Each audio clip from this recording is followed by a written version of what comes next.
Pilihan ketiga hitam setelah gajah ke C4 adalah kuda ke C6. Pada kondisi ini, ke depan nantinya putih akan merencanakan mendorong pion E2 ke E4. Dalam posisi ini, rencana putih selanjutnya nanti adalah dorong pion F2 ke F4. Untuk itulah, maka putih menunda melangkahkan kuda ke F3 atau menunda pengembangan kuda sayap raja. Tentu saja di sini langkah terbaik putih adalah kuda ke F3, kuda ke F6, D3, D6. Setelah D6, langkah kunci putih adalah F4. Nantinya kita akan bisa melihat fungsi daripada F4 ini. Baiklah teman-teman, bila gajah ke E7, barulah kuda melangkah ke F3, masing-masing melakukan rokade untuk safety, dan biasanya lazimnya gajah akan mengancam kuda di G4. Di sini wajib bagi hitam untuk melakukan pertukaran dengan memakan kuda F3. Namun bila hal ini tidak dilakukan, maka gajah akan terperangkap F4, F5. Demikian teman-teman, salah satu fungsi F2, F4 tadi. Kita kembali, setelah H3, gajah memakan kuda, mengancam menteri, menteri balas memukul, dan apabila kuda mengancam menteri, menteri ke F2. Dan apapun langkah selanjutnya hitam, maka gajah ke E3 mengancam kuda.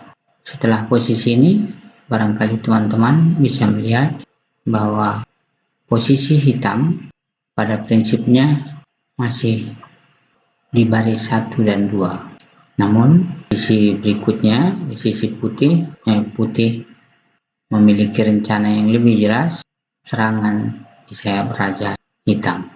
Selanjutnya kita melihat, sebelum D6, selanjutnya kita melihat hitam tidak menutup gajah F8 dengan mendorong pion D6, namun langsung gajah ke C5 sekaligus menambah tekanan ke F2 raja. Di posisi ini putih tidak mesti melangkah ke F4, mengingat nantinya setelah D6 gajah ke 4 tentu akan menyulitkan putih dalam perkembangan selanjutnya.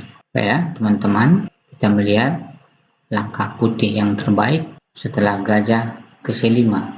Langkah putih yang terbaik adalah langsung mengancam kuda dengan menempatkan gajah ke G5 untuk menetralisir tekanan ke F2.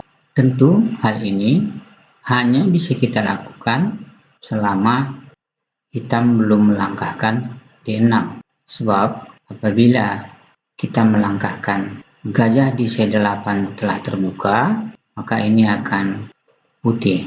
Sebagai simulasi, kita coba melihat, seandainya pun dilakukan pengorbanan, raja memakan, dan kuda skak, langsung saja menteri memakan. Bayangkan, apabila tadi pion D sudah terbuka, maka praktis menteri tidak dapat memakan gajah, selanjutnya menteri hitam akan memakan gajah. Di depan tadi, hitam melangkahkan pion D6 untuk perkembangan gajah di F8. Dan kali ini kita akan coba melihat setelah D3 putih, setelah putih melangkah D3, maka hitam segera melakukan manuver gajah ke C5 sekaligus melakukan tekanan ke peta F2 putih. Counter attack bagi putih di sini adalah segera melangkahkan gajah ke G5 dengan catatan bahwa pion D7 belum terbuka. Sebagai simulasi, bila di sini gajah memakan F2 skak, raja makan F2, raja makan gajah, skak, langsung saja menteri memakan kuda, dan praktis menteri hitam terjebak.